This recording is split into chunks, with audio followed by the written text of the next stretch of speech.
성경적 가정의 법칙이라는 말씀의 제목으로 함께 말씀 나누겠습니다.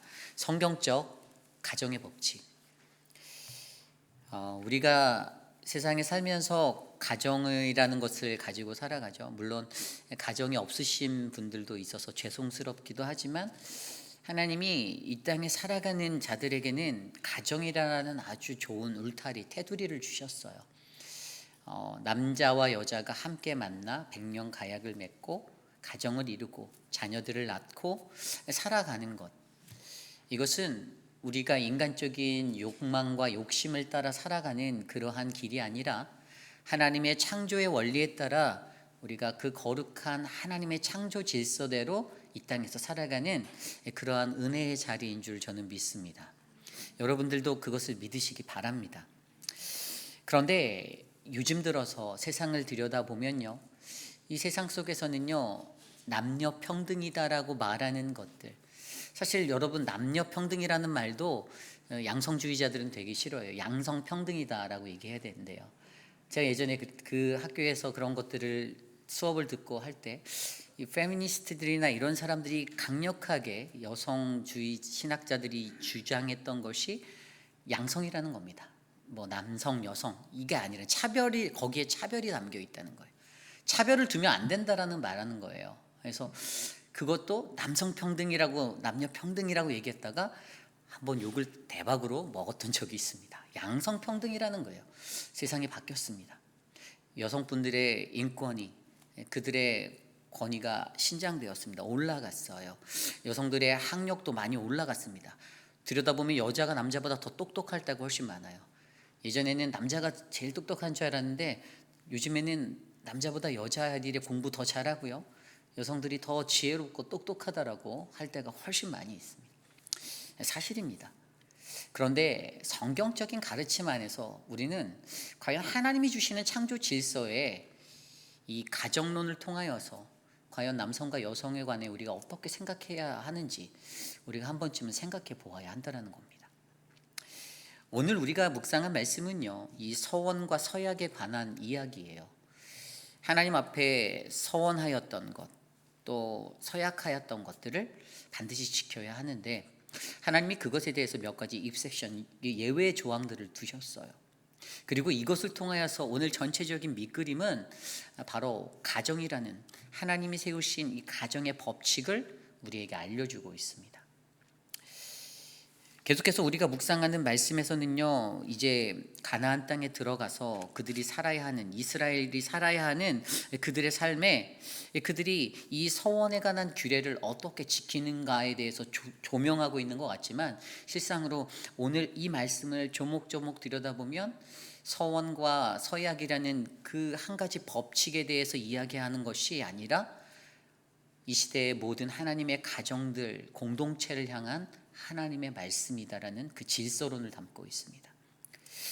그래서 오늘 말씀을 통하여서 저는 이 땅에 살아가는 모든 공동체, 모든 가정들, 바로 성경적 가정의 법칙에 따라 우리가 어떻게 살아가야 하는지를 오늘 말씀을 통해서 한 3가지 정도를 살펴보려고 합니다. 그렇다면 성경적 가정의 법칙, 이 법칙을 따르는 가정은 어떠한 모습인가요? 첫 번째는 바로 서원과 서약의 중요성을 잘 가르치는 장소여야 한다는 것입니다. 우리의 공동체는, 우리의 가정은 서원과 서약의 중요성을 알리는 곳이어야 합니다. 그렇다면 오늘 말씀 1절과 2절에 이렇게 나와 있습니다. 모세가 이스라엘 자손 지파의 수령들에게 말하여 이르되 여호와의 명령이 이러하니라. 사람이 여호와께 서원하였거나 결심하고 서약하였으면 깨뜨리지 말고 그가 입으로 말한 대로 다 이행할 것이니라. 아멘. 우리가 너무나도 잘 아는 거예요. 그런데 하나님께 서원하는 거, 우리의 입을 열어 서원하는 거나 서약하는 거, 이거는 반드시 지켜져야 하는 것이다라고 말하고 있습니다. 말의 중요성에 대해서 얘기합니다. 내 감정에 따라 쉽게 던져지거나 또 행하지 못할 것들이 미리 말이 나가서 그렇게 행해지면 안 된다라는 것에 대해서 이야기해주고 있어요. 그런데 서원이라는 것이 무엇이고 서약은 무엇일까요? 여러분, 서원과 서약의 차이를 아십니까? 이 서원은 여호와께, 간단하게 말하면 여호와께 드리는 거예요. 하나님께, 여호와께 드리는 겁니다. 사람에게 맹세하는 게 아니에요. 서원이라는 자체는 하나님 그분께 내가 하나님께 간절히 그분께 드려지는 것입니다. 쉽게 말해 자기가 가지고 있는 소유, 자기의 어떤 것들을 가지고 내가 그것을 거룩히 구별해서 여호와 하나님 당신의 것으로 드리겠다라는 인간이 하는 좀 적극적인 약속이에요. 내가 먼저 나서는 겁니다. 하나님 제가 이렇게 하겠습니다. 내게 아들을 주시면 내가 그 아들을 주님께 드리겠습니다. 그러한 것들입니다. 적극적인 거예요. 그러니까 내 입장에서 볼 때 내가 적극적으로 나아가고자 하는 거죠. 하나님을 향하여서. 히브리어로 이 서원이라는 것은 네데르라는 단어를 씁니다. 네데르. 이 네데르라는 단어는 구별된, 거룩하게 되는, 분리된이라는 의미예요. 그러니까 내 삶의 내 영역에서 내가 가지고 있는 것을 거룩한 것으로 구별하고 분리시켜서 어떻게 해요? 이것은 하나님의 것입니다로 나아가는 그 약속을 말하는 겁니다. 그렇다면 서약은 무엇입니까? 이 서약이라는 것은요, 히브리어로 샤바라는 단어예요. 맹세로 약속하다, 영어로는 swear라는 단어로 사용되었어요. 그런데 이것은 서약하는 서약자 자신이 그냥 자신의 선언으로 되어지는 거예요. 내 선언인데 어떤 거냐면 내가 그냥 결심하고 행하겠다라고 하는 거예요. 내가 약속드리는 거예요. 맹세로 약속하는 겁니다. 이것은 말 그대로 자신이 갖고 있는 그 소욕을 조절할 수 있는 것도 담고 있어요. 내가 갖고 있는 그 내 마음의 모든 소욕들을 절제하며 다스려서 내가 컨트롤할 수 있다는 것을 의미하는 거예요. 약간 적극적이라기보다는 소극적인 것이 될 수 있는 거죠. 그러한 것에서 차이가 있어요. 어쨌든 이 서원과 서약이라는 이것을 어떻게 해요? 우리의 성경적인 가정, 우리의 믿는 이의 가정에서는 이것에 대해서 올바르게 가르쳐줘야 된다는 겁니다. 우리의 자녀들에게도 서원과 서약에 대해서 가르쳐야 해요. 성경에 보면 서원을 드렸던 자가 누가 있습니까? 대표적으로 한나, 그죠? 한나에 대해서 기억나시죠? 한나가 서원하였습니다. 자신의 그 앙숙이 있었죠. 아주 경쟁자 분인나, 막 약 올리고 막 괴롭게 성경에 보면 마음을 괴롭게 하였다라고 나와 있거든요. 괴롭히는 거예요. 애를 못 낳으니까. 그 마음 속에서 맨날 울면서 구석에서 막 눈물을 흘리고 주님 진짜 내 팔자가 왜 이렇습니까? 라고 한탄해 할 때에 그때 남편 엘가나가 다가와서 자기가 한나를 사랑하니까 한나야 왜 그래? 내가 너한테는 10아들 부럽지 않잖아. 10아들이잖아. 10아들보다 나 하나 있잖아. 그러니까 얼마나 어리광을 피면서 이렇게 애교를 만점으로 떨었겠습니까? 그만 울어. 그렇게 하는데도 한나의 눈물이 멈춰지지 않을 때 한나가 하나님께 서원하여 기도드렸던 것은 바로 주님 주의 여정의 고통을 돌봐 주십시오. 그리고 나를 좀 기억하여 주십시오. 그래서 아들을 내게 주신다면 내가 그 아들을 내 평생에 그의 평생에 여호와께 드리겠습니다라고 약속해드리는 이 서원이 있었습니다. 우리가 이 한나의 서원을 바라보면서 한나가 뱉었던 그 말들이 어떻게 됐죠? 다 지켜졌어요. 정말로 아들 사무엘을 낳았을 때 그 아들을 데리고 그가 제사장의 훈련을 받을 수 있도록 엘리사에게로 데려갔습니다. 하나님께 약속한 대로 이행해서 드렸어요. 아까운 마음이 들 수도 있었겠죠. 볼 때마다 너무나도 귀한데, 너무나도 예쁜데, 사랑스러운데, 떨어지기 싫은데 내가 좀 더 내 품에 껴안고 있으면 좋겠는데. 그런데 그 생각 이전에 하나님께 드렸던 이 서원에 대해서 얼마나 두렵고 떨리는 마음으로 이 서원이 생각났는지 우리로 하여금 생각해 보게 합니다. 결국에 한나는 그 서원을 지켰던 사람입니다. 또 우리가 잘 알고 있는 삼손이라는 사람도 있어요. 성경에서는 그를 어떻게 표현하냐면 사무엘상에 보면 그가 모태에서부터 나실인이었다라고 기록하고 있어요. 모태에서부터. 이것도 자기의 의지보다는 이미 정해진 누군가의 그 뜻에 따라 자기가 그렇게 나실인이 되었다라는 것을 증거해주고 있습니다. 그래서 그가 살았던 인생은 늘 자신의 교만에 차 있고 자신의 힘을 의지하고 자신을 의지하고 살았던 인생이었지만 결국에 그렇게 살다가 죽는 그 마지막 순간에 내가 하나님께 속한 자임을 깨닫고 하나님의 능력을 구하고 하나님의 힘을 구했던 인생이 삼손이라는 인생이었다는 것입니다. 우리가 서원으로 드려진 인생이 될 수도 있고 우리 또한 서원하며 드리는 무언가가 있을 수도 있습니다. 그런데 정말로 중요한 것은 이 서원이라는 것은 바로 하나님께 속한 것이라는 사실을 우리가 기억해야 합니다. 내가 내 입술로 가볍게 던질 수 있는 것도 아니고 하나님이 내게 이렇게 해주시면 반드시 이렇게 하겠습니다 하고 잊어버릴 수 있는 것도 아니라는 것입니다. 그것을 선포하기 전에, 선언하기 전에 몇 번이고 되짚어보고, 서원하기 전에 다시 한번 기도해보고 또 기도해보고, 하나님의 뜻에 맞는지, 내 마음의 중심이 진짜로 그렇게 행할 수 있는 믿음의 사람인지 점검한 뒤에야 이것들을 행해야 된다는 것이죠. 그렇다면 믿음의 가정에서는 이 서원과 서약에 대한 것들을 우리의 가족 구성원들에게 가르쳐야 해요. 함부로 남발하지 않게 해야 합니다. 하나님을 경히 여기고 쉽게 여기게 만들어서는 안 된다는 것이에요.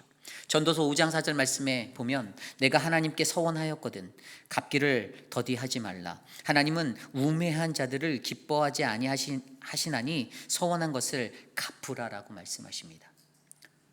두려워해야 하는 거예요. 내 입술에서 뱉어진, 내 마음으로 뱉어진 것이라면, 이것은 우리가 자발적으로 한 것이라면 두렵게 여겨야 한다는 것입니다. 나실인의 규정에 보면 민수기 6장에 나와 있는 나실의 규정에 그들이 지켜야 하는 3가지가 있었잖아요.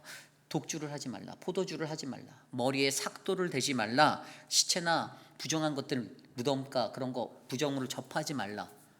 하나님이 그 규례들을 민수기 말씀으로 이스라엘 백성들에게 주신 이유는 그들에게 하나님께 서원되어진, 속해진 그것이 얼마나 귀하고 중요한 것인지, 하나님의 거룩을 얼마나 담고 있어야 하는 것인지를 그들에게 가르쳐주기 위함이었어요.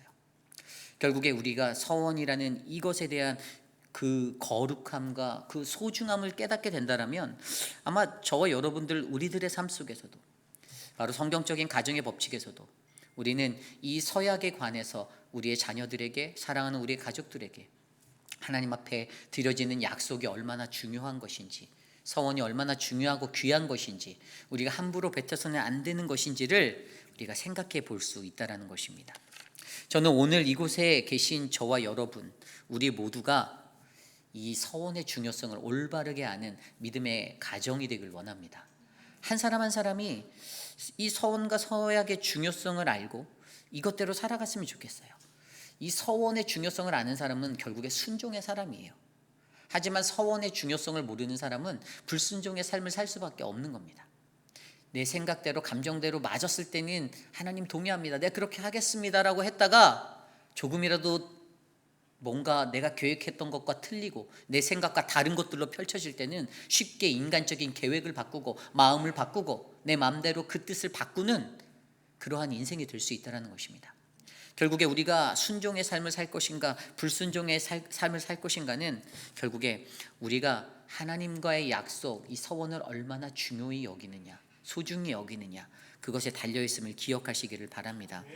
저는 저와 여러분들의 삶을 통하여서 우리 안에 일어나는 이 서원들로 통하여서 하나님이 주시는 더욱더 크신 은혜를 경험하는 우리 믿음의 가정들이 되기를 소망합니다. 우리 회의빛 아닌 장로교회 공동체도 이 서원의 중요성을 제대로 가르치고 제대로 배워서 우리 공동체 안에서 그 누구도 빈말 던지지 아니하고 하나님과의 약속을 소중히 여기며 한마디 한마디 혼신의 힘을 다해 응답받고 하나님께 약속하는 믿음의 공동체, 그 뼈대에 있는 신앙의 가문이 되기를 간절히 소망합니다. 이것이 오늘 말씀의 첫 번째 성경적 가정의 법칙, 바로 서원과 서약의 중요성을 알아야 한다입니다. 오늘 두 번째로 그 성경적 가정의 법칙은요, 바로 가족 구성원인 우리들의 자신의 위치를 바르게 아셔야 합니다. 우리의 위치를 인지하셔야 합니다. 오늘 말씀 3절로부터 5절까지, 또 6절로부터 8절까지, 그리고 10절로부터 12절까지에 보면요, 이 서원되어진 것들에 대해서 예외사항들이 나와져 있어요. 첫 번째 3절로부터 나온 말씀은 뭐죠? 이것은 아버지가, 그러니까 딸이 서원하였는데 이 딸에 대한 서원을 아버지가 파기할 수 있는 거예요. 그것에 대해서 얘기하고 있어요.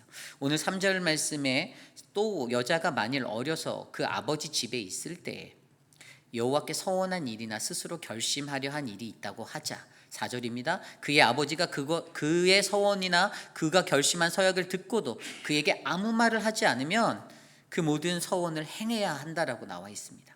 그런데 아버지가 5절에 그것을 듣는 날에 너 안 돼, 허락하지 않는다라면 그 서원과 결심한 서약을 이루지 파기게 될 수 있다고 설명해 주는 거예요. 미성년자인 이 딸의 서원에 있어서 그것을 유일하게 파기시킬 수 있는 그 길로 아버지라는 권세를 두셨어요. 권위를 두었습니다. 6절로부터 그 이후에 말씀에 보면요, 8절까지 말씀에 보면 여자가 결혼하기 이전에 한 서원에 대해서 얘기하는 거예요. 혹시 남편을 맞을 때에 서원이나 결심한 서약을 경솔하게 그의 입술로 말하였으면, 그의 남편이 그것을 듣고 그 듣는 날에 그것에게 아무 말이 없으면 똑같아요. 이행해야 된대요. 그런데 그것을 듣는 날에 안 돼 라고 거부하거나 그것을 파기하면 파기할 수 있는 무효가 된다라고 설명하고 있습니다. 자, 여기에서 보여주는 것이 무엇인가요? 오늘 지금 제가 설명드린 이 두 가지의 예외의 아버지와 남편의 케이스로 보았을 때 여자라는 그 딸들과 여자들을 가는 그 모든 권한과 권세가 아버지와 남편이라는 남자에게 있음을 보여주고 있어요. 가장에게 종속되어져 있는 것을 발견하게 합니다. 우리의 가정에는요, 남편이 있고 아내가 있습니다. 또 자녀라는 자녀들이 있어요. 각자의 포지션이 있습니다. 세상이 바뀌었으니까 요즘 같은 세상에는 남편이 하우스홀드로 이제 가사 일을 하고 아내가 밖에 나가서 열심히 돈을 벌어오는 일들도 있지만 몇십 년 전만 해도 불가능한 일이었습니다. 제가 저희 할머니가 그 남자가 부엌에 들어가는 걸 굉장히 싫어하셨어요. 그냥 뭐 조그마한 집에서인데 부엌에 가는 걸 되게, 아버지가 저에게도 자기는 단 한 번도 그 부엌에 어렸을 때 가서 그럼 할머니한테 엄청 혼났다고 얘기를 하시는 거예요. 할머니 못하게 했대요. 뭐 양반 집안이든지 뭐 그런 걸 다 떠나서 안 된다라고 아주 경악을 금치 못하셨어요. 또 장남인 저희 형이 부엌에 들어가도 할머니는 정말 막 노하셨어요. 야, 너 안 나와 이러면서 엄청 노하시는 것을 보았어요. 그런데 저희 어머니는 약간 달랐어요. 어머니는 저희에게 설거지도 시키셨어요. 네가 먹은 건 네가 좀 치워라. 설거지를 해야 된다. 그리고 제가 요즘에 이렇게 모시고 사는 제 그 누님도 저한테 요즘 시대가 어느 때인데 가만히 누워서 거저 먹으려고 하냐 이렇게 말씀하십니다. 그러면 이제 피곤한 몸을 이끌고 설거지를 할 때가 있습니다. 쓰레기도 열심히 버릴 때도 있어요. 그런데 이 세상이 바뀌었지만 제가 마음속에서 늘 그것에 대해서 이렇게 선포하고 싶었던 것이 있어요.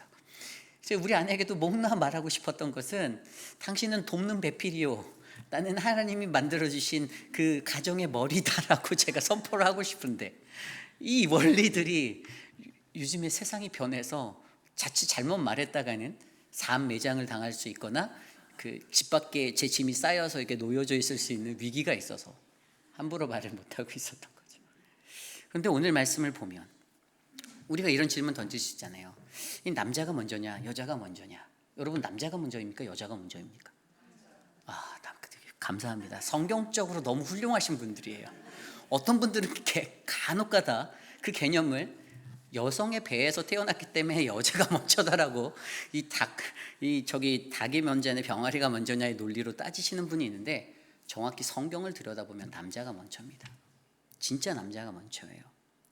창세기 2장의 내용에 보면 아담이 그 모든 하나님의 지은 창조물들의 이름을 새겨 놓잖아요. 이름을 짓잖아요. 이름을 새기다가 2장 20절에 가면 뭐라고 하면 아담이 이름 짓기를 한 다음에 아담이 돕는 배필이 없음으로라고 기록하고 있어요. 여기서 중요한 단어는 돕는 배필이에요. 히브리어로 에젤은 에게드라는 단어인데 이게 어떤 반려자, 조력자, 이런 돕는. 그래서 영어 성경 ESV로 살펴봤더니 뭐라고 나왔냐면 There was not found a helper fit for him. 그에게 딱 맞는 돕는 사람을 찾지 못했다라고 얘기하는 거예요. 하나님께서는요, 아내라는 여인을요, 하와라는 여인을요, 아담의 갈비뼈를 취해서 만든 돕는 배필로 세워주셨다라는 겁니다. 헬퍼예요. 돕는 사람이에요. 왜일까요? 하나님께서는 가정이라는 것들을 만들어 주실 때 남성에게 그 가정을 이끌어갈 수 있는 리더십의 권한과 영적 권위를 허락하여 주셨거든요. 그래서 세상에서 제일 참 안타까운 게 그 여성이 가장 노릇을 하려고 남편들을 이렇게 짓누르는 우리 교회는 없지만 다른 교회 가면 가끔씩 나오는 그런 현상들이 가장 안타까워요. 엉덩이에 뿔이 나고 무능력해도 그 사람이 가장이라는 사실을 우리가 이해해야 돼요. 이것은 내가 세운 법칙이 아니라 하나님이 우리로 하여금 가정을 이루게 하실 때 만들어주신 법칙이에요. 그런데 간혹가다 우리 교인들 보면 우리 교회 몇 분들은 그래도 우리 남편이다라고 지켜 세워주시는 그런 분들이 많이 계세요. 남성으로서의, 남편으로서의 그 영적 권위, 가장의 권위를 세워주시는 분들. 고린도전서 11장 말씀에도 이러한 내용이 있어요. 11장 3절에 보면 그러나 나는 너희가 알기를 원하노니 각 남자의 머리는 그리스도요 여자의 머리는 남자요 그리스도의 머리는 하나님이시라. 아멘. 이 질서가 있다고요. 영적인 질서가 있는 거예요. 그래서 이것을 제가 이야기할 때 이것을 그냥 인격적으로 그 평등성을 무너뜨려서 던지고자 하는 얘기가 아니라 그냥 신체적으로나 기능적으로나 남자가 가지고 있는 그 권위가 있다라는 거예요. 여러분들의 남편들도 그러잖아요. 아내가 무거운 거 들고 가면 뛰어가서 들어주잖아요. 아닌가요? 들어주고 남자가 힘쓸 거 들어주잖아요. 저도 그래요. 저희 아내가 웬만하면 무거운 쓰레기 못 버리게 그냥 두라고 해요. 그러면 이렇게 저희 아내가 집 앞에다가 잘 놔두면 제가 퇴근하면 갖다 버려드려요. 예.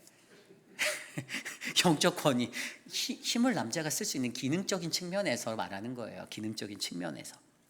그러고 그러한 것들을 가지고 우리가 이 땅에서 살아갈 때 분명히 인격적으로나 이런 거는 평등하잖아요. 남편이 아내를 존중하고 그렇게 살아가잖아요. 가정 내에 이러한 권위가 있다라는 겁니다. 고린도전서 11장 7절로 9절 말씀에도 남자는 하나님의 형상과 영광이다라고 말합니다. 그래서 그 머리는 마땅히 가리지 않는다라고 하고 여자는 남자의 영광이라고 표현하며 남자가 여자에게서 난 것이 아니요 여자가 남자에게서 났다라고 설명하고 있어요. 또 남자가 여자를 위하여 지음을 받지 않고 여자가 남자를 위하여 지음 받았다라고 기록하고 있습니다. 아멘. 여러분의 남편들의 영적 권위를 높여주시는 믿음의 눈을 가지시기 바랍니다. 인간적인 법칙으로 계산하면 안 돼요. 야, 내가 너보다 돈을 더 잘 버는데, 야, 내가 너보다 세상에서 권세가 더 높은데 안 됩니다. 자녀들이 보면 가슴을 치며 한탄하세요. 우리 아빠는 맨날 주눅 들어서 살아요. 이거 안 되잖아요. 가정을 향한 그 구성원들을 향한 각자의 위치를 바르게 인지하셔야 돼요. 영적 위치요. 성경적인 위치요. 가정에서 우리의 아버지의 영적 권위를 인정해주는 그 모습이 살아나고 가정에서 어머니로서 돕는 배필로서 아버지를 도와서 가장을 도와서 가정이 화목하게 되는 거. 이 여자가 남자를 이겨먹으려고 하면 어떻게 됩니까? 남자가 그냥 방문 쾅 닫고 들어가서 이불 속에서 나오지 않잖아요. 그런 것이 아니라 이 모든 기능들이 성경적인 기능 안에서 남자와 여자 그리고 자녀들 각자의 위치, 주어진 위치를 바르게 인식하고 살아가는 것. 오늘 말씀에서 남편에게 모든 것들이 주어져 있었어요. 그 권한이 남편에게 있었습니다. 그 남편이 하지 마라고 하면 끊어낼 수 있는, 서약을 끊어낼 수 있고 서원을 끊어낼 수 있는 그 권세가 그에게 있었어요. 그냥 주신 게 아닙니다. 희한해요. 여성에게는 없었어요. 여성에게 그 권한이 있었으면 좋으련만 하나님이 그것을 여성에게 주지 않으셨어요. 하나님은 남자를 통하여서 가정이라는 공동체에 그 권세를 세우기를 원하셨습니다. 아무리 인권이 발달하고 아무리 세상이 변했다 하여도 21세기는 양성평등의 시대인데라고 외친다 하여도 하나님의 말씀의 이 법칙은 변질돼서는 아니 된다라는 사실을 저는 말씀드리고 싶다라는 겁니다. 여러분들 너무 잘 아시잖아요. 가정에 있는 남편들 너무나도 잘 챙겨주시잖아요. 사랑스러운 우리 남편 얼마나 잘 챙기십니까? 계속해서 죽을 때까지 그렇게 섬겨주십시오. 그것을 받는 사랑하는 남편이 아내의 사랑 때문에 아마 더 크게 여러분들을 위해서 헌신할 그 무언가가 더 많이 나올 것을 기대하시길 바랍니다. 저는 그래서 옛날에 그런 광고가 있었어요. 그 전자제품 판매하는 삼성인가 LG에선가 대우였나요? 그 남자는 여자하기 나름입니다라는 그 광고를 개인적으로 너무 좋아합니다. 그 카피가 제가 어렸을 때 들었던 그 카피 문구가 카피라이트가 잊혀지지 않아요. 그 맞다, 저 말 맞다 그렇게 생각했는데 현실은 또 넉넉하지 못합니다. 여러분, 하나님이 우리에게 주신 우리 가정의 구성원들의 자신의 위치를 바르게 인식하시길 바랍니다. 영적인 공동체의 이 위치를, 포지션을 잘 이해하시기 바랍니다. 이것이 중요합니다. 바로 성경적인 가정의 법칙, 두 번째, 자신의 위치를 바르게 인식하는 것, 이것이 우리에게 필요합니다. 오늘 마지막으로 성경적 가정의 법칙, 마지막은 바로 모든 가장들은요, 가장으로서의 책임을 지켜야 한다는 것입니다. 가장으로서의 책임을 지키라. 오늘 말씀 13절과 16절 말씀에 이렇게 나와 있어요. 모든 서원과 마음을 자제하기로 한 모든 서약은 그의 남편이 그것을 지키게도 할 수 있고 무효하게도 할 수 있으니, 13절의 이 말씀이 얼마나 큰 능력이 있는 줄 아십니까? 뭐라고 나와 있습니까? 남편이 그것을 지키게도 할 수도 있고 무효하게도 할 수 있다. 양면성의 모든 권한이 있는 거예요. 결국에 이것을 말하면 그에게 큰 권세를 주셨구나라고 우리가 이해할 수 있는 거 맞죠. 그런데 거기에다 한 가지 더 보면 권세는 주어진 만큼 책임감도 따른다라는 것입니다. 남편에게 책임감이 있었어요. 이게 굉장히 중요한 거예요. 그의 14절입니다. 그의 남편이 여러 날이 지나도록 말이 없으면 아내의 소원과 스스로 결심한 일을 지키게 하는 것이니 이는 그가 그것을 들었을 때 아내에게 아무 말도 아니하였으므로 지키게 됨이니라. 15절입니다. 그러나 그의 남편이 들은 지 얼마 후에 그것을 무효하게 하면 그가 아내의 죄를 담당할 것이다 라고 나와 있어요. 죄를 담당하는 이가 누굽니까? 남편이에요.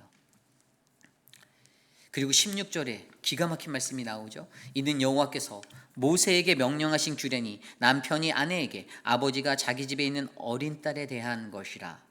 하나님이 아버지와 남편을 그들의 권위자로서 인정해 주시는 겁니다. 그리고 그 안에 그들이 가져야 하는 책임감이 담겨져 있어요. 그 모든 책임은 가장이 져야 하는 거예요. 그래서 가장이 중요한 겁니다. 어떠한 일이 있어도 가장이 책임집니다. 어렸을 때 저희 형이 사고를 치면 늘 아버지가 달려가셨습니다. 한 번은 저희 형이 이렇게 음주를 좋아하셔서 음주하시고 집에 오시는 길에 전봇대를 들이받은 사건이 있었어요. 밤 12시인가 전화가 왔는데 그 사건을 해결하기 위해 달려나가신 분도 제가 아니고 저희 아버지였어요. 어머니도 아니었어요. 혼미해서 전봇대 들어봤으니 얼마나 형이 혼미했겠습니까? 근데 또 전화는 바로 아버지한테 다이렉트로 해서 아버지가 달려가셨던 기억이 있어요. 그거를 끌고 데려와서 또, 그런데 한 번으로 족하면 좋은데 한 두 달 있다간가, 그때는 다행히 경찰에 안 걸렸어요. 사고 난 채로 그냥 해서 급하게 해서 차를 치우고, 시골 말이었기 때문에 경찰에 걸리지 않았는데, 한 번은 한 두 달 뒤인가 또 저희 집인 분당에서 동대문까지 술을 드시고 운전하셨다 동대문에서 경찰에 걸리셔갖고 형이 또 이제 거기서, 그때도 또 아버지에게 연락을 바로 하셔서 아버지가 동대문까지 가셔서 경찰서에 잡혀있는 형을 보석금을 내고 풀어오신 일들이 있습니다. 아니 뭐 웃자고 하는 얘기가 아니라 가정에서 모든 일들의 책임은 아버지에게 늘 있다라는 것을 저는 보게 되었습니다. 여러분들의 가정도 그렇잖아요. 무슨 일이 있지 않든 소년 소녀 가장이 아닌 이상 그 가정에 일어난 일들이 있으면 아버지는 가족을 보호하려 합니다. 내 아내를 지키려고 해요. 내 딸을, 내 자녀를, 내 아들을, 내 어머니를, 내 아버지를 지키려고 합니다. 이게 가장이 지고 있는 무거운 짐이에요. 얼마나 그들이 가지고 있는 고유한, 하나님이 주신 그 큰 고유의 권한만큼이나 그들이 가져야 하는, 그 짊어져야 하는 책임감도 얼마나 큰지 우리가 알게 합니다. 여러분 성경을 들여다보십시오. 구약 성경에 나와 있는 창세기의 이스라엘 족장사, 아브라함부터 시작되는 모든 족장사, 아브라함과 이삭과 야곱과 요셉의 이야기가 수도 없이 지나갈 때 그 안에 그 가장들의 이야기가 메인으로 나오지, 뭐 사라가 뭐 민족을 이끌고 뭐 룻을 찾으러 갔다 뭐 이런 얘기 나오지 않잖아요.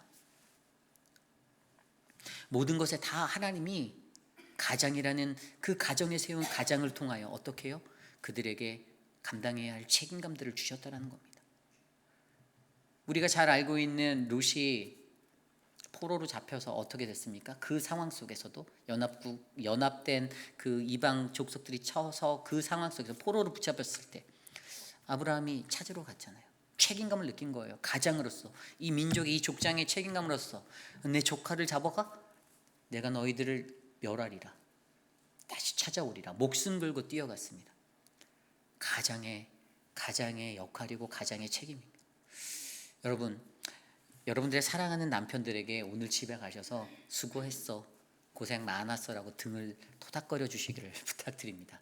얼마나 무거운 짐을 지고 하루 종일 아침부터 저 세상 가운데 나가 열심히 살았을까요? 물론 여러분들도 수고하셨겠죠. 사랑하는 아내분들도 수고하셨을 겁니다.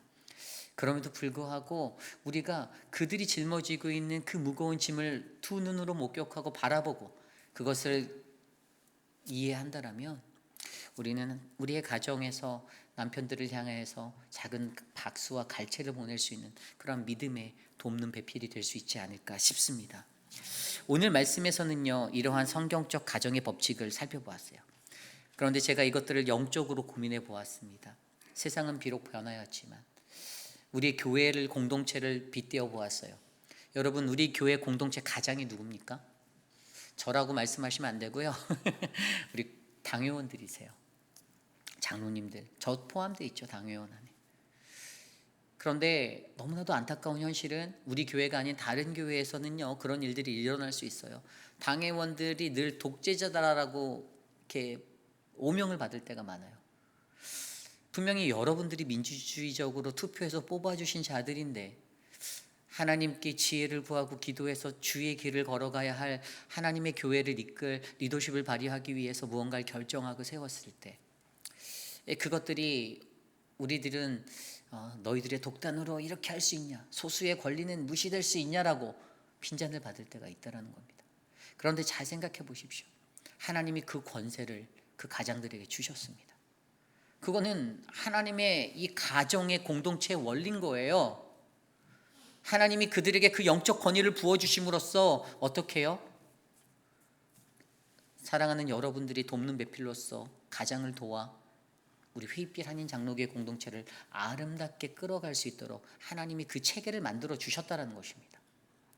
여러분들의 인권을 무시하는 게 아니에요. 여성이라고 해서 그것을 하대하는 것이 아닙니다. 여러분들이 똑똑하고 여러분들이 잘하는 것, 여러분들이 신앙심이 깊고 뜨거운 것, 성령 충만한 것 다 인정해요. 그럼에도 불구하고 하나님이 분명히 성경적으로 우리에게 가르쳐 주시는 이야기는 이 성경적 공동체의 법칙, 가정의 법칙은 하나님의 영권에는 분명히 체계가 있다는 것입니다. 그 흐름이 있다는 거예요. 그러므로 우리 공동체는 하나님이 세워주신 그 영권을 가진 그 리더십들을 인정하고 그들을 위해 중보하고 그들의 영이 혼미해지지 않도록, 그들의 영이 상하지 않도록 함께 중보해 주셔서 우리 공동체가 더욱더 행복하고 거룩하고 아름다운 공동체가 될 수 있도록 기도해 주시기를 간절히 부탁드립니다. 이게 아름다운 정말 올바른 성경적인 가족이에요. 가정이에요. 이 가정의 논리를 우리가 잊게 된다면 오늘 우리가 읽은 민수기 30장 1절부터 16절까지는 그냥 얼핏 읽어보기에는 뭐 서원에 관한 이야기구나, 서원을 했는데 뭐 아버지랑 남편이 대신 막아주네, 이렇게 이해해서 끝나는 게 아니에요. 이 안에 흐르는 영적인 원리는 우리의 가정이 어떠한 가정이 되어서, 우리의 공동체가 어떠한 가족 공동체가 되어서 어떠한 영적인 질서가 흐르고 어떠한 영적인 가르침이 있고, 그래서 우리가 더욱더 건강한 하나님이 원하시는 믿음의 가정이 되는가, 될 수 없는가, 우리가 이것을 분별해내야 한다는 것입니다. 저는 사랑하는 우리 회의빛 한인 장로교회가 그러한 공동체가 되기를 원합니다. 허드렛 일들은 남자들이 더 많이 할 것입니다. 힘든 것들은 우리 남성들이 더 많이 팔 걷어붙이고 하실 거예요. 그리고 이 모든 교회의 일들에 관한 책임들도 우리 남성들이, 우리 리더십들이 다 짊어질 겁니다. 그것에 대한 욕을 먹어도 먹을 것이고 핀잔을 당해도 당할 것이고, 하지만 그 전에 함께 믿어주시고 기도해 주셔서 돕는 배필로서의 거룩한 역할이 여러분들에게 일어나서 우리 공동체가 하나님이 보시기에 정말 흐뭇한 아름다운 믿음의 공동체가 되시기를 간절히 소망합니다. 그러한 마음으로 함께 찬양 드리기 원해요.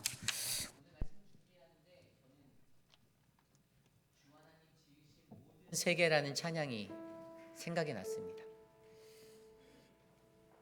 가사가 너무 예쁘잖아요. 주 하나님 지으신 모든 세계, 내 마음속에 그리워 볼 때 하늘의 별 울려 퍼지는 뇌성, 주님의 권능 우주에 찾네. 주님의 높고 위대하심을 내 영혼이 찬양하네. 주님의 높고 위대하심을 내 영혼이 찬양하네. 천지를 창조하시고 만드시며 하나님이 세우신 섭리가 있고 그분의 질서가 있습니다. 그런데 인간은 자꾸만 인간적인 것들로 이것저것 맞추다 보니까 양성평등,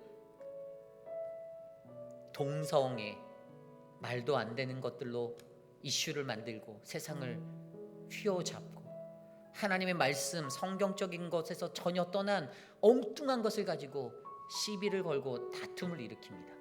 왜죠? 하나님의 천지창조의 그 섭리를 이해하지 못했기 때문이에요. 하나님 세계의 그 질서를, 창조 질서를 이해하지 못했기 때문입니다. 그렇다면 우리가 이 찬양을 부르면서 한번 고민해 보았으면 좋겠습니다. 하나님, 우리 공동체는 주님의 그 창조의 질서를 믿습니다. 하나님, 날 도와주십시오. 근데 이 찬양 부를 때 찬송가 버전이 아니라 약간 느리게 부를 거예요. 저희 찬양팀을 따라서 같이 부르시면 돼요. 함께 찬양하겠습니다.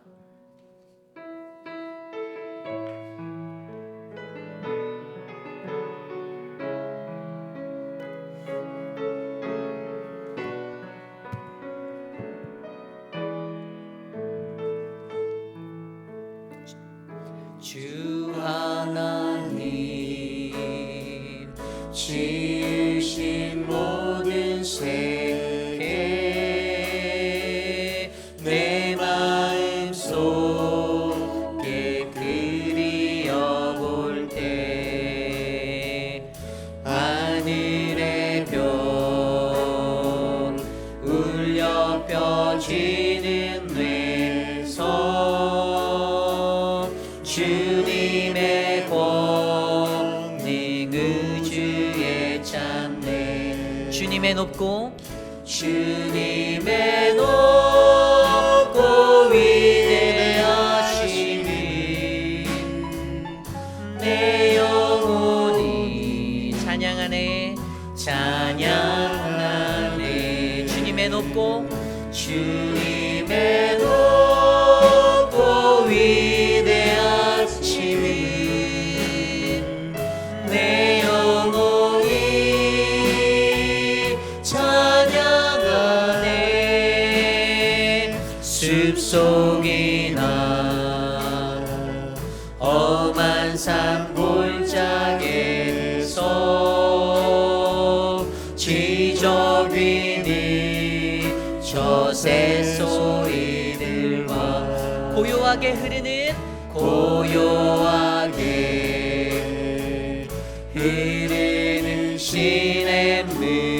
시냇물을 주님의 솜씨 노래하도다. 주님의 높고 위대하심이 내 영혼이 찬양하네. 주님의 높고 위대하심이 내 영혼이 찬양하네. 주 하나님 독생자 아낌없이 우리를 위해 보내주셨네. 십자가에 피 흘려 죽으신 주 내 모든 죄를 구속하셨네. 주님의 높고 위대하심이 내 영혼이 찬양하네. 주님의 높고 위대하심이 내 영혼이 찬양하네. 내 주 예수 이 세상에 다시 오실 때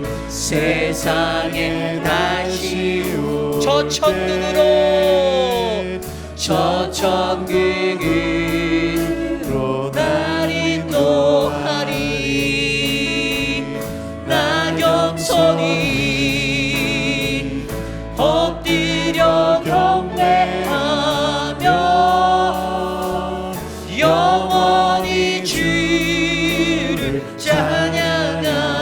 위대하시라 주님의 높고 위대하심이 내 영혼이 찬양합니다. 찬양하네 주님의 높고 위대하심이 내 영혼이 찬양하네. Dancing my soul, my Savior God to thee. How great thou, how great thou, how great thou.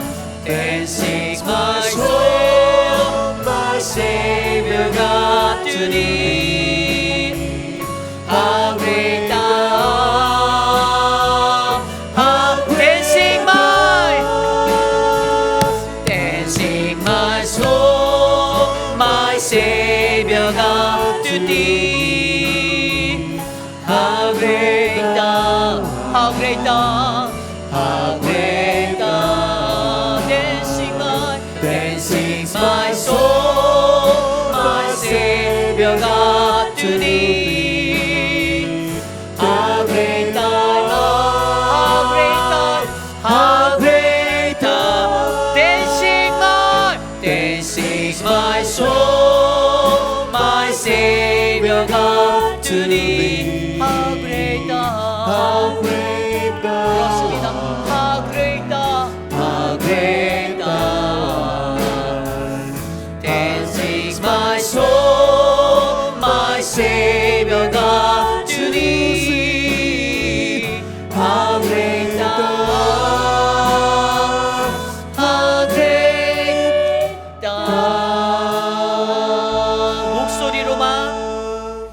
Dancing my soul, my Savior God to thee. How great thou, how great thou, how great thou. Dancing my soul, dancing my soul, my Savior God to thee. How great thou art, how great thou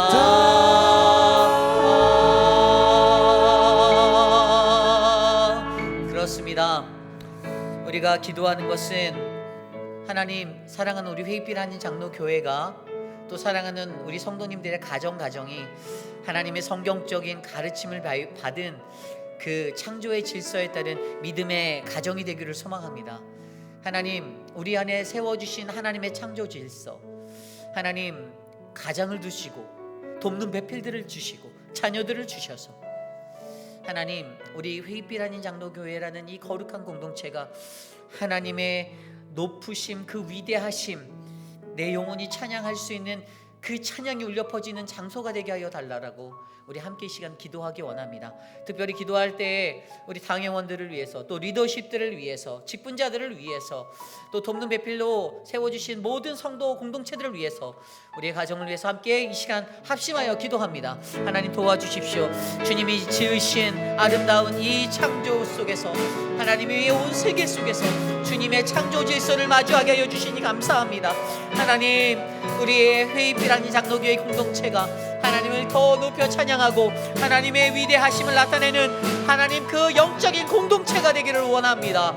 사랑하는 우리 리더십들에게 치유의 은혜를 베풀어 주시고 영적 권위를 더하여 주시고 하나님 영적 권세를 부어 주셔서 하나님 저들이 하나님의 귀한 사역을 이끌고 감당할 때 지치지 않게 하여 주시옵소서. 사랑하는 하나님, 주님, 우리 회의빛 한인 장로교회가 하나님의 뜻이 이루어지는 공동체가 되기를 소망합니다. 주님, 주님 우리를 다스려 주시옵소서. 우리의 가정마다 그러한 하나님의 창조 질서가 하나님 세워질 수 있도록 인도하여 주시옵소서. 도와주시옵소서. 이끌어 주시옵소서. 주님 함께하여 주시옵소서. 우리 이 시간에 함께 기도할 때 우리 교회의 육신의 연약함 가운데 계신 분들을 위하여 기도합니다. 특별히 우리 배영인 성도님, 배경랑 성도님의 어머님, 시어머님이시죠. 지난주에 폐에 물이 차서 호흡곤란으로 급하게 이머전시에 가셨는데 지금은 이제 좀 안정을 잘 취하고 계신데 하나님께서 그 삶을 만져주시기를 원합니다. 하루하루가 이 인생이 어떻게 될지 모르는 그 시간 속에서 지금 멀리 계셔서 이제 조만간에 가보실 거라고 말씀하셨는데 통화할 때 매년 해마다 가는 그 시간이 다가와서 이제 갈 거지만 이 마음에 너무나도 부담이 많으신 거예요. 건강하셔야 하는데라는 그 마음이 있어요. 우리 배영인 성도님의 시어머니를 위해서 함께 기도해 주시고요. 또 우리 유강현 집사님을 위해서 기도해 주십시오. 오늘 저희가 서 목사님하고 제가 에녹회 야외 예배를 마치고 이제 고기랑 이런 것들을 이렇게 싸주셔서 그걸 가지고 딜리버리를 하러 제가 집을 방문했었는데 유강현 집사님이 사실 이머전시 들어가셨다가 병원에 입원하셨어요. 지금 입원해 계세요. 저희가 병원에 급하게 찾아가서 신방을 하고 예배를 드려드리고 왔는데 이 다리가 펑텅 부으셨었어요. 그래서 무릎까지 종아리까지 부어 오시는 그것 때문에 근데 박창순 권사님 저한테 그러는 거예요. 목사님 너무 바쁜데 걱정하시게 하기 싫어서 그래서 저희가 그냥 오자마자 서 목사님하고 성경책 들고 바로 예배 드리러 가서 만나 뵙고 예배 드리고 왔는데 붓기가 많이 빠지셨어요. 이제 원인이 뭐예요? 라고 여쭤봤더니 예전에 콩팥을 떼셨는데 아마 그것에 대한 사이드 이펙트와 이 후유증으로 이게 지금 이렇게 다리가 붓는다라고 얘기하셔서 모든 진료와 치료 그 모든 것들이 잘 이루어질 수 있도록 이 목회자를 걱정하는 마음에 기도 부탁을 이렇게 더디하셨지만 그래도 권사님의 마음 가운데 얼마나 마음이 무거우실지 또 사랑하는 우리 자녀분들 효자 효녀들이잖아요. 따님도 그렇고 그분들의 이 마음이 얼마나 애탔을지 그런 것들을 우리가 기억하며 기도해 줬으면 좋겠습니다. 또 우리 오늘 박원료 권사님도 사실 몸이 안 좋으셨어요. 계속 오늘 김용우 장로님 랄리에서부터 에녹회 모임에 참석하러 오셨는데 장로님하고 얘기 나누는데 많이 좋아졌다라고 기도해 달라라고 부탁하셨어요. 우리 박원료 권사님을 위해서도 기도해 주시고 또 우리 미스터 드레이크 우리 강경 집사님 어제 오늘 되게 힘든 시간을 보냈어요. 그 일정들이 검사부터 해서 저녁에 늦게 오셨는데 7시인가 집에 돌아오셨는데 교회로 오셨어요.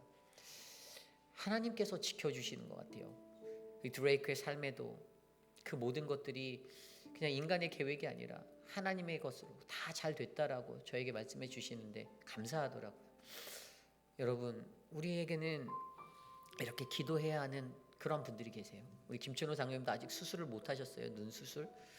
제가 저분 볼 때마다 말하거든요. 장로님 밤에 운전하지 마시고 새벽에 운전하지 마세요. 저는 목회자로서 이게 떨리는 거예요. 혹시 교회에 오겠다는 열심으로 오다가 전봇대라도 받으면 어떡하나 마음에. 그래서 장로님 제가 라이드라도 갈 수 있으니까 수요 예배도 저한테 말씀해 주세요라고 말씀드렸는데 우리 장로님 피해주기 싫어서 이 목회자 바쁜 거 알고 부탁 안 하시더라고요.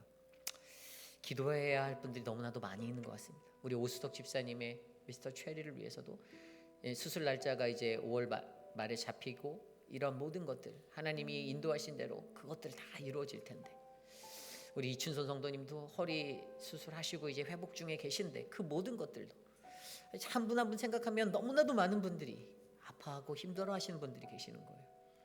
저도 그 어르신들을 바라보면 나도 언젠가 늙을 텐데 나도 언젠가 저렇게 될 텐데 오늘 서 목사님하고 또 걸어 들어오면서 지금 우리가 이렇게 팔팔거리고 뛰어다니지만 저게 우리들의 앞으로의 모습 아닌가요? 라고 얘기를 나눴는데 마음속에서 참 서글프더라고요. 사랑하는 우리 어르신들을 위해서 기도했으면 좋겠습니다. 이분들을 위해서 이 시간 함께 기도하겠습니다. 하나님 사랑하는 분들을 위하여 기도합니다. 우리 배영희 성도님의 시어머님을 위하여 기도합니다. 폐에 물이 차고 호흡이 곤란했던 그 어려운 미시간이라는 먼 곳에 떨어져 있으면서도 하나님 찾아가는 것이 넉넉치 않아 이제 하나님 그것들을 하나님 기대하며 기다리는데 하나님 이 가정에 은혜를 베풀어 주셔서 회복할 수 있게 호전할 수 있게 해주셔서 감사합니다. 하나님 도와주십시오. 사랑하는 우리 유광현 집사님, 하나님 붓기가 빠지고 다시 회복되어질 수 있는 은혜 주셔서 감사합니다. 모든 것들이 잘 점검되어지고 하나님 회복되어질 수 있도록 만져주시고 걷는 것이 불편하지 않도록 다리가 붓지 않도록 하나님 막아주시옵소서. 사랑하는 우리 박원령 권사님을 위하여 기도합니다. 우리 권사님의 삶을 축복하여 주시고 하나님 심장의 문제와 여러 가지 것들을 만져주셔서 회복할 수 있게 도와주시고 하나님 은혜를 베풀어 주시기를 소망합니다. 김영우 장로님 지치지 않게 붙잡아 주십시오. 도와주십시오. 사랑하는 우리 미스터 드레이크를 붙잡아 주십시오. 하나님 늘 옆에서 애쓰고 수고하시는 강경호 집사님 피곤치 않게 지치지 않게 하나님 그 삶을 꼭 붙들어 주시옵소서. 드레이크의 삶에 하나님의 은혜와 사랑이 충만하도록 만져주십시오. 사랑하는 우리 김영순 장로님 회복할 수 있도록 만져주십시오. 김영순 장로님의 삶에 면역력이 높아지고 염증이 사라지고 호흡이 다시 원래대로 혈압이 낮아지는 그 은혜가 있게 하여 주시옵소서. 사랑하는 주님, 우리 김준호 장로님 붙잡아 주시고 하나님의 만지심으로 회복할 수 있도록 모든 일정들을 잘 잡아주시옵소서. 우리 오수덕 집사님 체리를 지켜주시옵소서. 인도하여 주시옵소서. 우리 하나님 김옥순 권사님을 위탁합니다. 효진 집사님을 붙잡아 주십시오. 도와주시옵소서. 우리 마지막으로 기도합니다. 우리가 계속해서 묵상하고 있는 이 민수기 말씀을 통해서 하나님이 우리에게 어떠한 거룩함을 원하시는지를 발견하는 시간이 되길 원합니다. 이제 민수기가 얼마 남지 않았어요. 우리가 읽는 그 시간 속에서 더욱더 깊이 있는 교제함이 매번 똑같은 말이 반복되는 것 같은 구절들이 온다 하더라도 매일 묵상을 통하여서 우리의 삶에 이 삶의 예배가 끊어지지 않도록 내가 하나님 이 말씀 붙잡게 하옵소서. 저와 여러분들이 하나님의 말씀 같은 말씀 붙잡고 다른 은혜가 우리에게 전해지겠지만 그 은혜를 받고 나아갈 때 더 큰 하나님의 충만함이 우리 안에 넘치도록 이 시간 기도하고 제가 기도하고 축도로 마치겠습니다. 하나님 도와주십시오. 사랑하는 우리 회빛라니 장로교회 말씀의 은혜를 주셔서 감사합니다. 말씀의 풍성함을 주셔서 감사합니다. 하나님의 말씀을 붙잡고 살아가는 우리들, 주의 거룩한 말씀으로 새 힘을 얻어 나아갈 수 있는 우리들, 병든 자를 고치고 죄짐진 자들을 해방케 하시고 자유케 하는 하나님의 능력의 말씀을 붙잡도록 우리로 하여금 하나님 은혜를 베풀어 주시옵소서. 하나님 매일의 삶 속에 하나님의 말씀을 놓지 않기 위하여 하나님 주님 앞에 나오는 사랑하는 백성들을 하나님 붙잡아 주시기를 소망합니다. 은혜를 베풀어 주시옵소서. 주의 사랑을 나누어 주시옵소서. 주님 이끌어 주시옵소서. 주님 도와주시옵소서. 참으로 존귀하신 하나님 감사합니다. 하나님 우리를 믿음의 가정으로 믿음의 공동체로 불러주시고 세워주셔서 감사합니다. 한 사람 한 사람 따로 노는 것이 아니라 유기체적인 존재로 서로가 함께 협력하고 도와 거룩하신 그리스도의 몸을 이루고 몸된 교회를 이루게 하심에 감사합니다. 하나님 우리에게 머리 되시고 반석 되신 예수 그리스도 하나님 그분과 함께 그분을 믿음의 가장 삼아 아름다운 거룩한 주의 성소 주의 거룩한 교회를 하나님의 아름다운 터전으로 삼을 수 있도록 하나님 힘과 은혜를 베풀어 주시기를 소망합니다. 하나님 좌로나 우로나 치우치지 않고 삶의 자리에서 하나님의 말씀을 꼭 붙잡고 한 걸음 한 걸음 귀하게 걸어 나갈 수 있는 사랑하는 우리 회의비라는 장로교회 성도님들을 축복하여 주시고 공고하고 지친 삶에 위로가 필요한 삶에 무겁고 힘든 짐을 짊어매고 걸어가는 그 삶에 하나님 동행하시는 동행자가 되어 주셔서 위로하시고 축복하시고 너른 품에 안아주시옵소서. 지금은 우리 구주 예수 그리스도의 무한하신 은혜와 그 크신 하나님의 사랑하심과 성령 하나님의 감화감동 교통하심의 역사가 성경적인 가정을 꿈꾸고 공동체를 꿈꾸며 하나님 우리에게 주신 영적 질서를 우리가 믿음의 눈으로 바라보아 하나님 내가 섬기며 나아가겠습니다. 하나님 인간적인 마음과 교만한 마음 다 내려놓고 오직 주의 질서에 순종하여 살겠습니다라고 다짐하는 사랑하는 우리 회빛라는 장로교회 성도님들, 오늘 이곳에 나와 주께 예배드린 믿음의 권속들 머리 위에 지금으로부터 영원토록 함께 하시기를 간절히 축원하옵나이다. 아멘.